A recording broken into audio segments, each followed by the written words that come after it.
We have this idiom in the Haitian culture that says "Moun sa gen defo."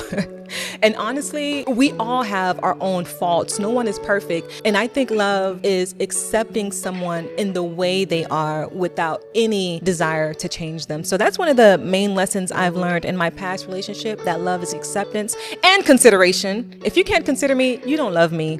But we'll save that for another time.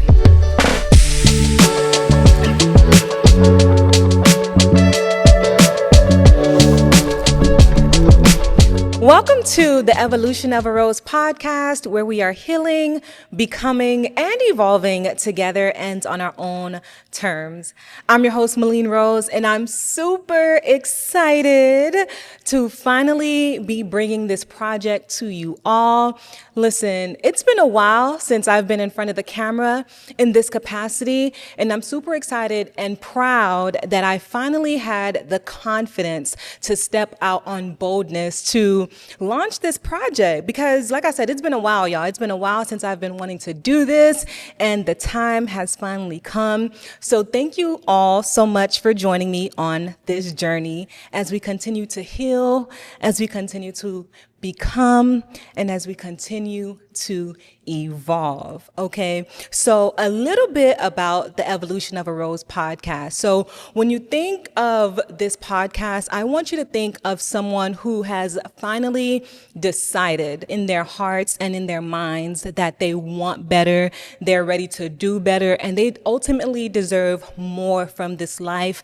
They want more from this world, and they're ready to put forward the work that it takes to eventually become and evolve. When we see a beautiful rose, or when we see someone out there flourishing in all of their glory, we think of how pretty it is and how successful they are, but we forget about the hard work that it took to get there. We don't see the sacrifices, we don't see the heartache, we don't see the pain, we don't see the thorns that it took for them to become this beautiful rose that they are in the present moment. So this podcast is all about that, giving ourselves a chance to truly see what it's like behind the scenes of the sacrifices and the pain that it takes to truly become and evolve. So thank you all so much for joining me on this podcast and of this season. I truly feel as though this podcast is an embodiment of the person that I've become over the past 5 years.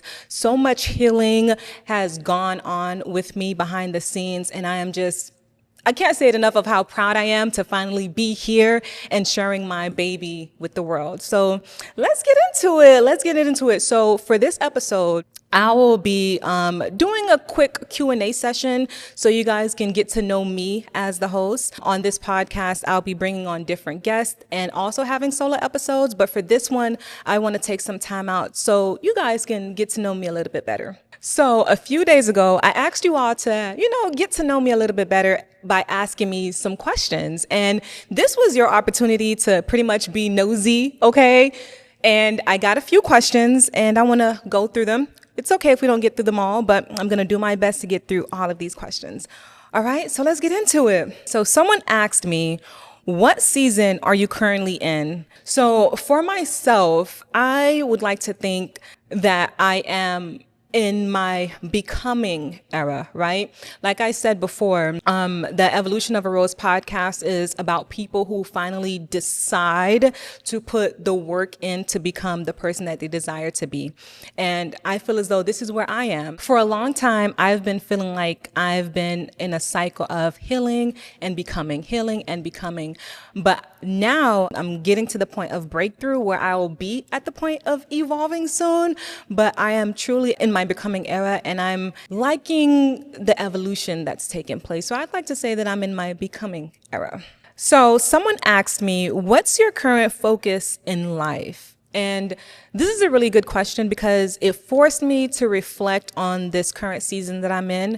And honestly, my current focus in life is truly leaning on God and believing in myself more, because I feel as though I have spent a lot of time doing my best on my own, and it has only gotten me so far. So at this stage in my life, I need more power, y'all. I need power because I can't push through on my own. So I've been leaning on God more. So my focus in life is honestly keeping my eye on God so that ultimately I don't miss my mark. It would be so embarrassing to have the talents and the gifts and the insights that I have and to not reach my full potential. And I think I can only reach my full potential by keeping my eyes on God. So that's been my focus in life right now, keeping my eyes on God. Okay. The next question, someone asks, what do you love most about what you do? Truthfully, I love being able to connect with other people. I honestly don't feel as though we're any different from one another, and all it takes is a conversation to see ourselves through the lens of other people. So being able to connect with people, being able to hear their stories and listen to what their life and their world is like truly brings a lot of fulfillment and love and just ultimate connection for me. So that's what I love most about what I do, just being able to connect with people. Next question. Someone asked, why are you so strict? Listen, I am not okay, I can be strict, but I think it's important that women have standards for themselves. They have boundaries and they stay firm to those boundaries. So am I strict? I guess, but you gotta be. So it's just about setting boundaries and staying firm. So let's see. The next question, someone says, what's a lesson from your past relationship that shaped how you see love now?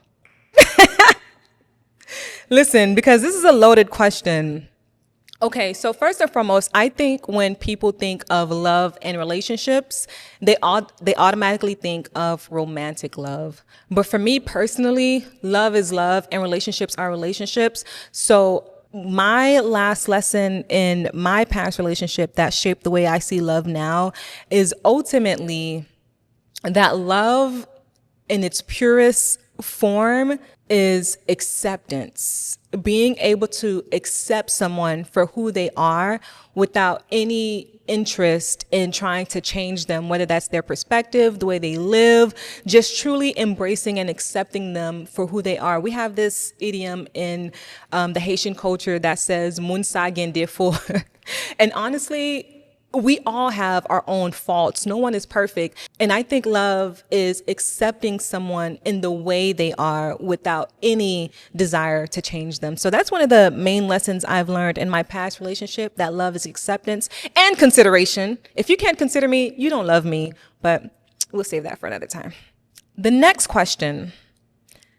Do you think love, so first and foremost, I love these questions about love because I'm a lover girl, so we can talk about love all day, honey. So it says, do you think love is more about chemistry or commitment?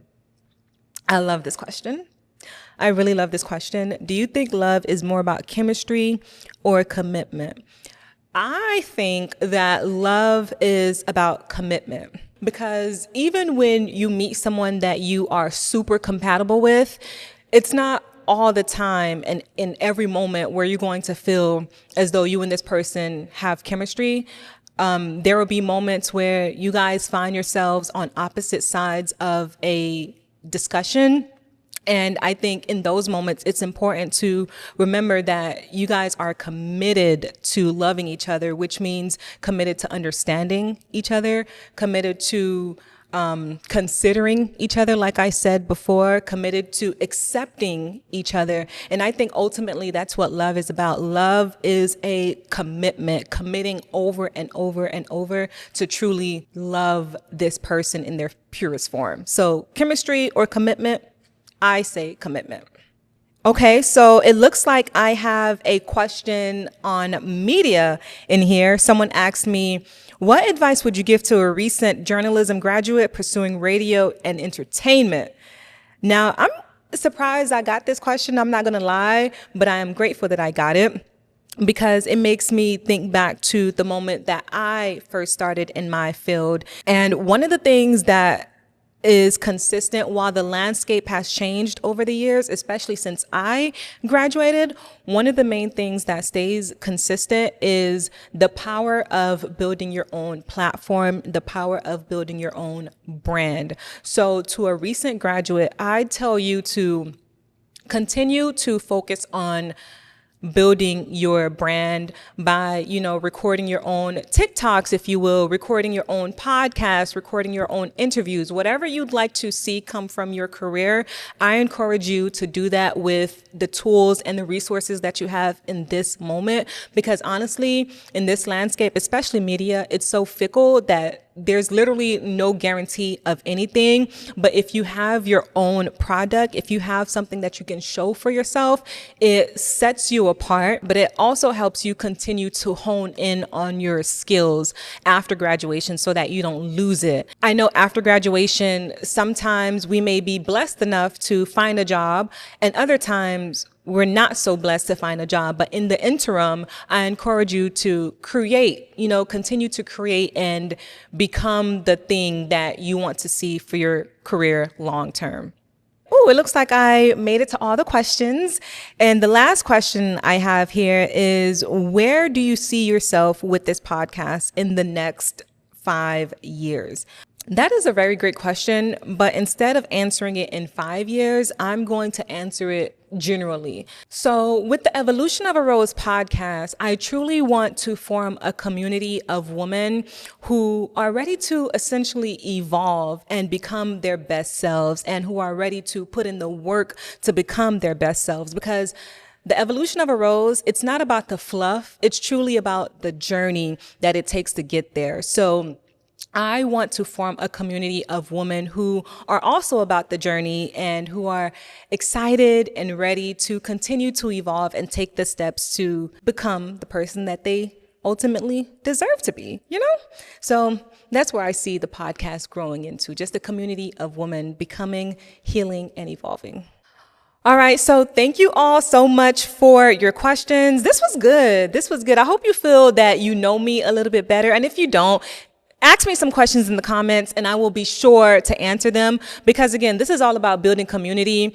I want us to feel as though that we are connected, you know what I mean? Especially when it comes to evolving together and becoming together. I want us to have a rapport. So if you have any questions, feel free to drop them in the comments. And I want to close off with this rose petal. So essentially a rose petal, by way of this podcast, is a tip or perspective or insight that I want to use towards the end of our episodes to close off. So today's rose petal is a note that I found on my phone in preparation for today's podcast.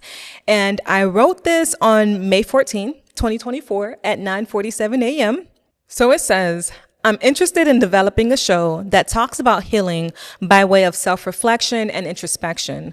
I would love to interview guests one-on-one on an array of topics, as well as have segments where I speak directly to the audience, offering my insights and experiences. Y'all, when I tell you, and again, this is over a year ago, okay? And when I tell you that the journey has been long and I've been preparing for this moment, I truly have. And I'm just super excited to be back in front of the camera and, just building this community with the Evolution of a Rose podcast. And yeah, I'm just excited to go on this journey with y'all. Thank you so much for joining in on today's episode of Evolution of a Rose podcast. I hope you continue to stay tuned on this journey, because the guests we'll be bringing on, they share so much beautiful insight and encouragement and inspiration. And I'm sure you can get a lot from this podcast. So stay tuned. Please be sure to like, comment, and subscribe. And until next time, see you later.